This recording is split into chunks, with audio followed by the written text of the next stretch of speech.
Hello बच्चों, आइए इस प्रश्न को देखते हैं। अभिकथन: वायु कूपिकाएं गैसों के विनिमय के प्रमुख स्थल हैं। तर्क: हमारे शरीर में सभी कारक O2 के वायु कूपिकाओं से उत्तकों और CO2 के उत्तकों से वायु कूपिकाओं में विसरण के लिए अनुकूलित होते हैं। इस प्रश्न की जो मुख्य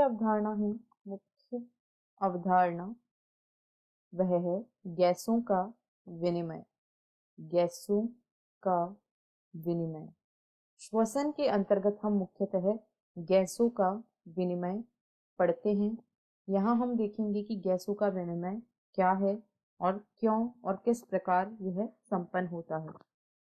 कूपिकाएं जो होती हैं, कूपिकाएं ये गैसों के विनिमय के लिए गैसों के विनिमय के लिए प्राथमिक स्थल होती हैं। कूपिकाएं गैसों के विनिमय के लिए प्राथमिक स्थल होती हैं। गैसों का विनिमय जो होता है वह रक्त और उत्तकों के बीच होता है।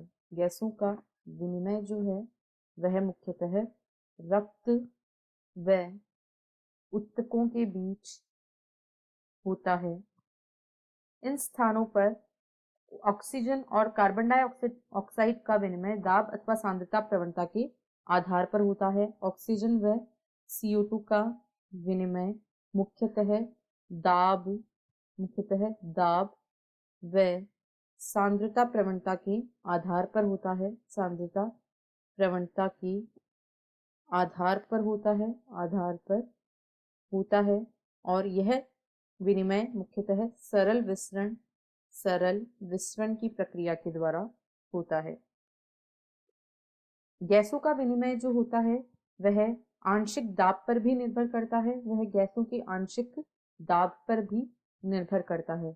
और हमारे शरीर में जो सभी कारक होते हैं वे इस प्रकार होते हैं कि हमारे शरीर में ऑक्सीजन वायु कूपिकाओं से उत्तकों तक और कार्बन डाइऑक्साइड उत्तकों से वायु कूपिकाओं तक विसरित होती है। क्योंकि जो कूपिकाएं होती हैं, कूपिकाएं उनमें ऑक्सीजन का आंशिक दाब यानी PO2 अधिक होता है और कार्बन डाइऑक्साइड का आंशिक दाब यानी PCO2 कम होता है, जबकि उत्तकों में PO2 यानी ऑक्सीजन का आंशिक दाब कम तथा PCO2 यानी कार्बन डाइऑक्साइड का आंशिक दाब अधिक होता है।